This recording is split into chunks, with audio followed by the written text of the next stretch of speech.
usado del inglés, approach. Pero en todos los casos, enfoque, approach o approach, en los tres casos ya no se utiliza metodología, ¿no? Porque se desechó, se dejó de lado ese término.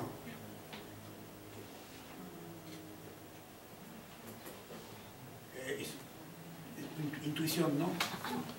Porque quizás que cambiar metodología de enfoque según las competencias que se desean desarrollar. No, no es la respuesta. O la perspectiva.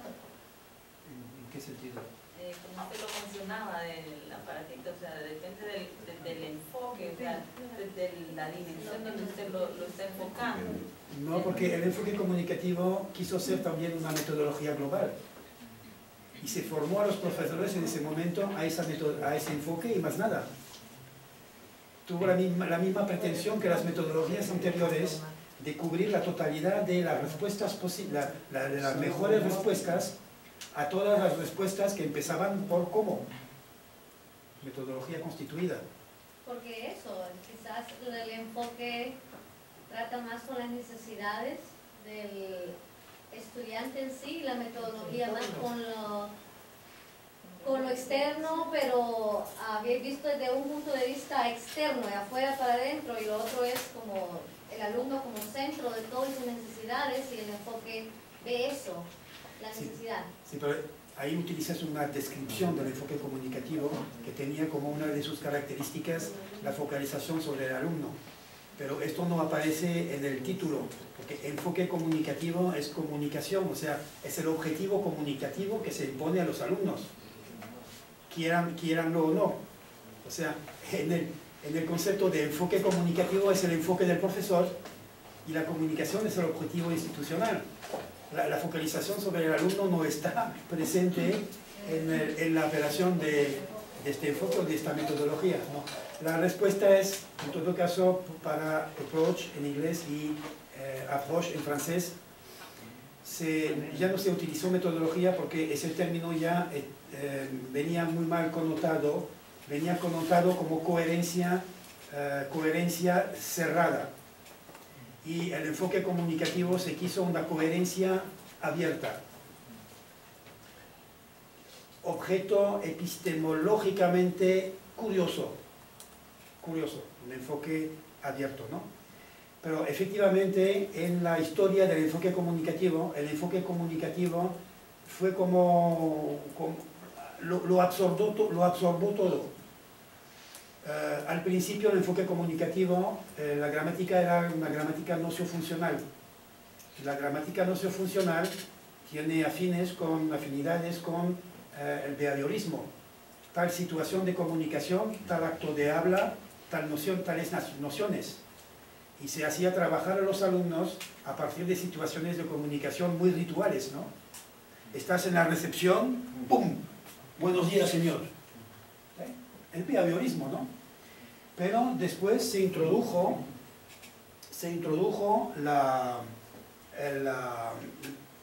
el constructivismo, el cognitivismo. ¿Okay? Y hay así otros ejemplos. Yo dije que, yo escribí una vez que el enfoque comunicativo murió así porque su centro estaba vacío, focalización sobre el alumno, y porque había asimilado todas las novedades. Era de risa, en cierto momento yo me reía mucho cuando leía artículos de colegas. Es nuevo, es comunicativo. O sea, el sentido no era es comunicativo, pues es nuevo. Al revés, todas las novedades forzosamente eran comunicativas. Vengan. Y el enfoque comunicativo finalmente terminó siendo un concepto nebuloso completamente, porque ahí había de todo dentro, ¿no? Y ese concepto en un momento determinado impedía ver las novedades. En francés decía que ça a été un concept fumeux ou fumigène. Pero es un juego de palabras entre fumeux, fumigène. Fumigène, no se dice fumigène. que produce humo.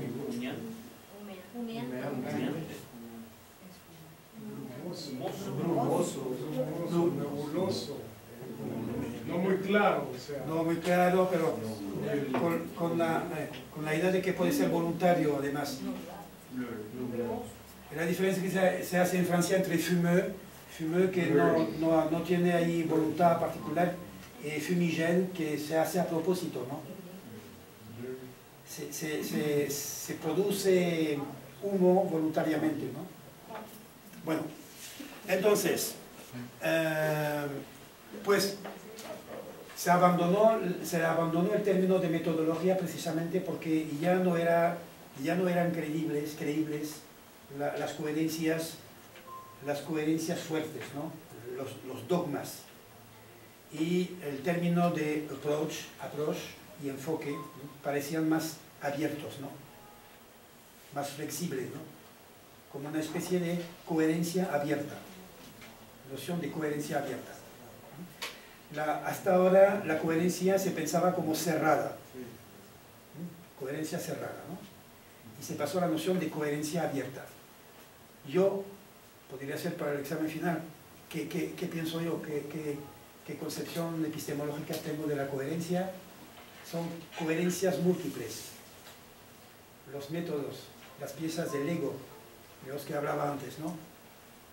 La coherencia se tiene que pensar a nivel micro, y no a nivel macro, como lo es una metodología constituida. En realidad, en la formación de profesores, el enfoque comunicativo funcionó exactamente como una metodología anterior, de manera muy normativa, cerrada, con exclusivismo, ¿no? Yo me acuerdo, yo asistí a en principio de la formación de un colega que empezaba su formación al enfoque comunicativo, preguntando, bueno, y a ver, ¿cómo hacen ustedes la gramática? Y uno, pobrecito, levantó la mano y dice, bueno, yo hago ejercicios gramaticales de transformación, de sustitución. Perdón, ¿puede repetir? Pero señor, lleva como 30 años que esto no se hace. Ahora enfoque comunicativo, la gramática se aprende así comunicando. ¿Cómo pudo hacer tanto tiempo ejercicios gramaticales con sus alumnos sin darse cuenta de que no servía para nada? Y el pobre tío ahí le caía el cielo encima, ¿no? O sea que esos se llaman cursillos, ¿no? Formaciones cursillos. ¿Conocen la palabra, no? Cursillo. Un cursillo es precisamente una formación de formación continua, ¿no? Esos cursillos se llamaban en español y en francés cursillos de reciclaje. Y ya ven la connotación ahora que tiene reciclaje, ¿no? O sea, pongamos un profesor titular, 30 años de trabajo, ya es como un trapo ahí sucio, todo roto, ¿no? Pero no lo podemos tirar. No es ecológico, o sea que es titular, no tiene que esperar hasta la... Pero le vamos a hacer subir un tratamiento intensivo para sacar un pañón nuevo, ¿eh? Profesor tradicional y viene el profesor nuevo, enfoque comunicativo, todo nuevo, ya puede ir de nuevo a clase y hacer otros 10 o 20 años. Reciclaje, ¿no? Reciclaje. Bien. Ok, o sea que los cursillos de profesionalización empezaban desprofesionalizando a los profesores. Y desde el punto de vista de la deontología de formación, habría mucho que decir. Incluso desde el punto de vista técnico, si queremos que un profesor cambie, lo primero es que se dé cuenta, es comprender por qué buenas razones lo hacía otra cosa. Entrar en la racionalidad del profesor. ¿Okay? Y mostrarle que puede haber otras racionalidades, ¿no? Pero no tratarlo así, como un trapo viejo que se recicla.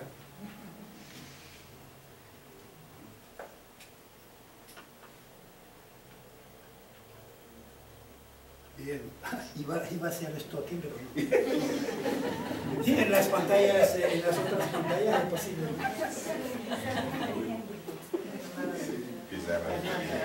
Me acuerdo de una vez en un curso en la universidad, estaba ahí con mi computador, ¿no?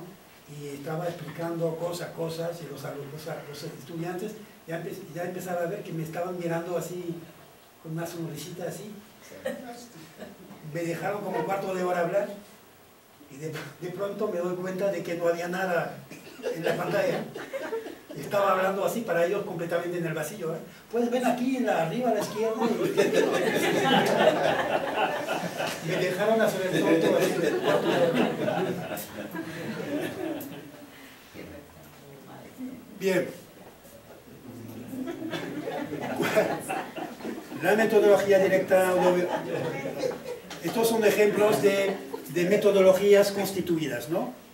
Pero cuando se dice, por ejemplo, al final del siglo XIX la didáctica de las lenguas se constituye a partir de la metodología, ya se ve que aquí no se trata de una metodología constituida, sino de esa perspectiva o ese campo de construcción metodológica.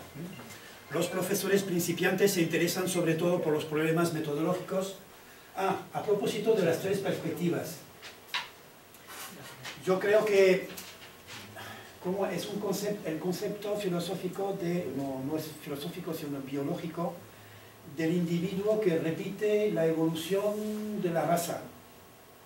Por ejemplo, se decía por ejemplo que la vida había nacido del agua, ¿no? E igualmente los niños nacen en el vientre de la madre, en un líquido también, ¿no? ¿Okay? Repite eso para mañana si pienso, como no voy a dormir tampoco yo, entonces voy a pensarlo.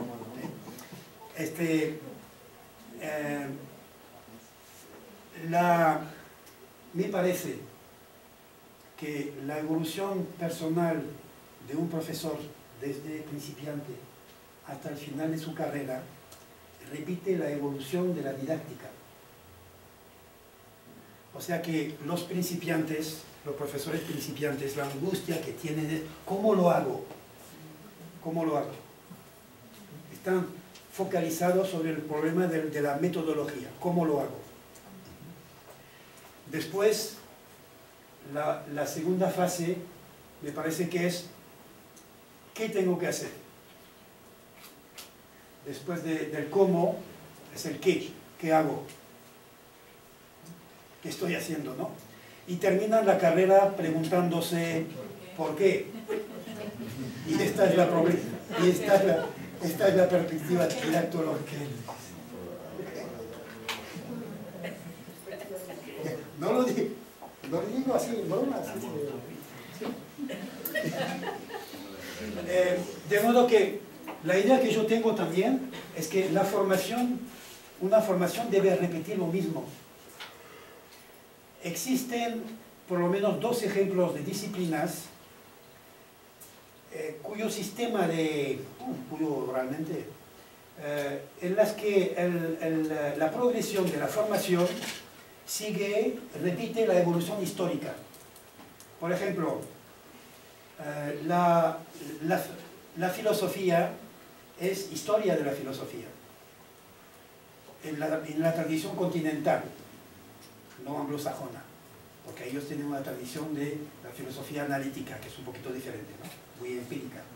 Pero en la tradición llamada continental, dar un curso de filosofía es presentar la evolución histórica de la filosofía.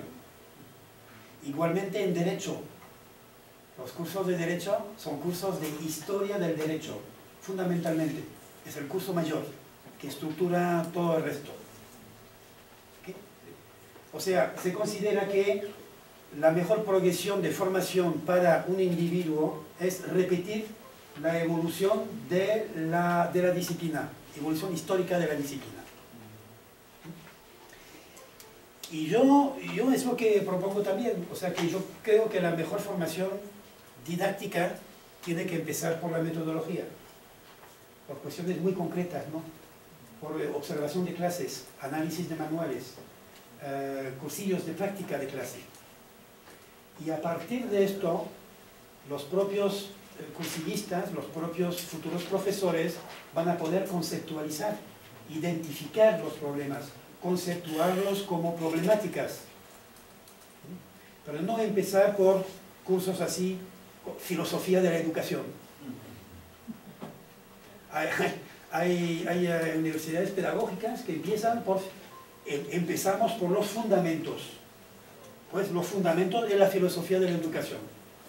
Lo lamento, pero una formación eficaz, pragmática, empieza por lo concreto.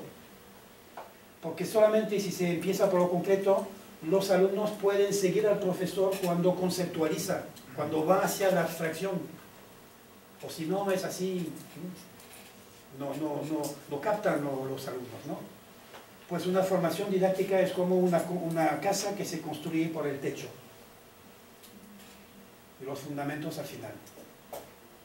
Es un poco contraintuitivo, pero lo creo fundamentalmente. En la rúbrica Mes travaux, mis trabajos de mi sitio, hay un documento, incluso traducido en español, creo.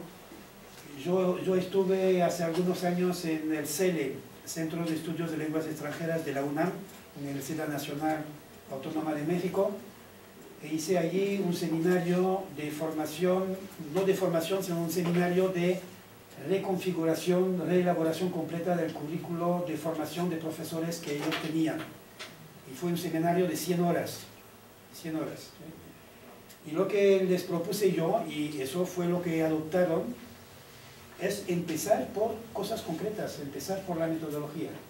Y en mi sitio, pues en esa rúbrica Mes travaux, van a encontrar un documento llamado Architecture. Escribir arquitectura, pero lo puedo hacer aquí, si me dejan algún tiempo.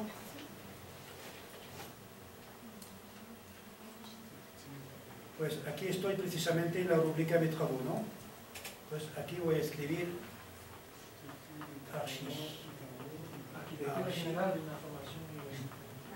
no, estoy no estoy en la buena rúbrica. Mes travaux. Mes travaux.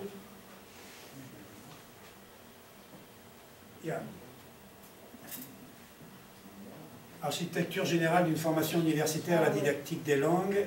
Curiosamente no viene la versión española porque eso lo hice yo en español al principio. Fue el resultado de ese seminario en la UNAM. Y ven que empiezo por la perspectiva metodológica, después la perspectiva didáctica y después la perspectiva didactológica. Ese da el hilo de la progresión formativa. Y es lógico con mis ideas, ¿no? Entonces voy a buscar la versión española y o la pongo en el sitio o se la doy.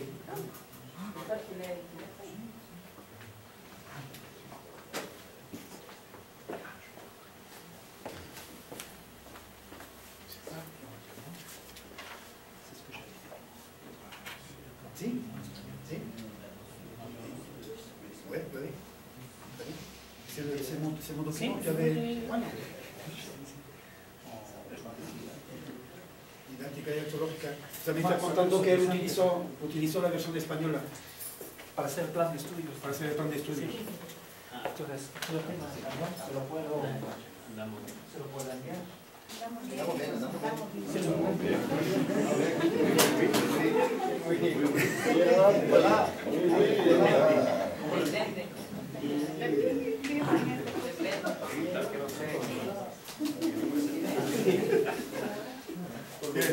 Usted va a decir, bueno, profesor, todo esto muy bien, pero usted aceptó hacer el primer curso de un máster y empezando hablando de epistemología, de deontología. No sé que no empezamos, pero ya hicieron clases tienen experiencia profesional, es la diferencia. Pero hablar de didáctica, hablar de consideraciones de perspectiva didáctica con estudiantes que no tienen ninguna experiencia de clase, es una tontería, pero magna. No sirve para, iba a decir una grosería, para nada. Diga. Bien. Eso ya lo adelanté un poquito, el concepto de método. Método tiene varios sentidos. Se habla de un método cuando es un manual, por ejemplo, ¿no? Yo nunca hablo de método cuando se trata de un manual. Método, pues el método es, no sé si se puede construir así en español, pero lo van a decir. El método es para la metodología lo que el SEMA es para la semántica, o el fonema para la fonética. ¿Okay? Unidad mínima. Un método siempre es un principio y uno solo. Por eso es una unidad mínima, ¿no? Un principio único. Por ejemplo, el principio, el método directo.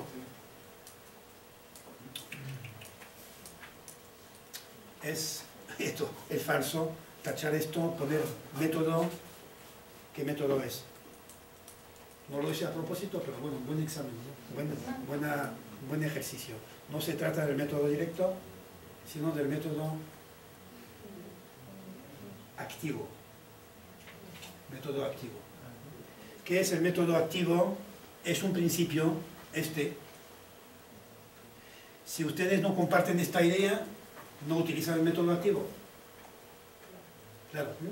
Es un objetivo, el objetivo que corresponde directamente al principio. Si están persuadidos de que el aprendizaje es esto, pues su objetivo constante en clase va a ser esto. ¿Okay? Y el método es un principio, un objetivo y el conjunto de los procedimientos correspondientes. De cómo vamos a seguir este objetivo y aplicar ese principio. Y ahí vienen un montón de procedimientos. En la historia de la didáctica se han acumulado muchísimos procedimientos, sencillamente porque es un método fundamental. Desde finales del siglo XIX, esa fue la gran ruptura entre la pedagogía tradicional o transmisiva y la pedagogía moderna. La pedagogía moderna, toda pedagogía moderna, es una pedagogía activa. El principio, el postulado, es que el alumno, bueno, hay una versión débil y una versión fuerte del método activo. La versión débil es la de finales del siglo XIX, que corresponde a este enunciado. Para aprender, el alumno tiene que mezclar su actividad a la actividad del maestro. No puede ser únicamente el maestro el que esté activo en clase. El alumno también tiene que responder a la actividad de la enseñanza, con su propia actividad de aprendiz. ¿Okay? El modelo ahí es actividad del profesor que desencadena la actividad que provoca la actividad del alumno. ¿Okay? Bien. Ahora, con el constructivismo estamos en la versión fuerte del método activo. Versión débil. Para que el alumno aprenda tiene que responder a la actividad del maestro con su propia actividad. ¿Okay? Finales del siglo XIX. Ahora el saber es la construcción del propio alumno. Ya ven la diferencia entre la versión débil y la versión fuerte del método activo. Y la interlengua, de la que hablamos antes, es la idea precisamente de que es el propio alumno el que construye la lengua extranjera en su mente. Versión fuerte, ¿no? Demasiado fuerte, y como quiso ser única, ahí empezó el problema. Hay críticas del constructivismo ahora.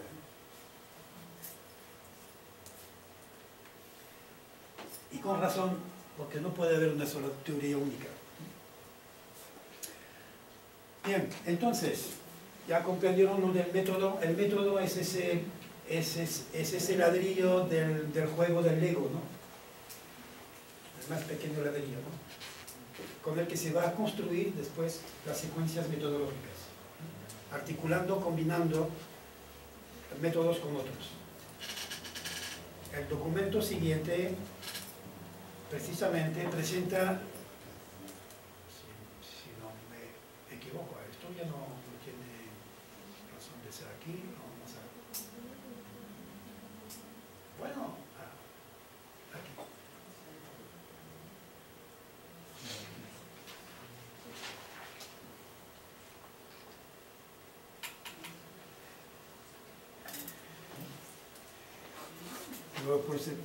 No lo voy a presentar en totalidad, pero vamos a bajar, ¿no? Es decir, que las metodologías, en cierta medida, una metodología es una construcción de métodos. Una metodología se puede describir a partir de qué métodos ha seleccionado, qué métodos ha privilegiado y qué métodos ha combinado o articulado unos con otros. ¿Okay? Veremos también el concepto de núcleo duro, o sea que en cada metodología hay unos métodos muy privilegiados, muy fuertemente articulados, y por eso se llama núcleo duro. Es lo que va a dar la coherencia central de la gestión de la metodología.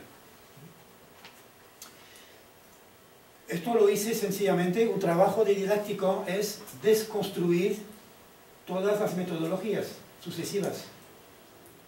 Y la sorpresa al final es que se vuelven a encontrar siempre ciertos métodos, son 18 en total, y cuando se miran todos estos métodos para ver cómo se pueden clasificar, pues naturalmente viene un método y el método contrario. Método transmisivo, método activo. Históricamente, pues, pedagogía tradicional, pedagogía activa. Pero las cosas son un poco más complicadas. Porque, por ejemplo, la punta de la profesionalidad de un profesor es ser capaz de transmitir conocimientos con los alumnos ahí, escuchando y reflexionando. O sea, combinar transmisión por parte del profesor y actividad por parte de los alumnos es realmente la competencia máxima de un profesor. Pues puede haber combinación entre estos dos métodos, pero no se puede hacer durante una hora, con los alumnos pequeños, por ejemplo, casi nunca. Con los alumnos de 14, 15 años, algunos minutos, tal vez. Método indirecto, método directo. El método indirecto, la metáfora es que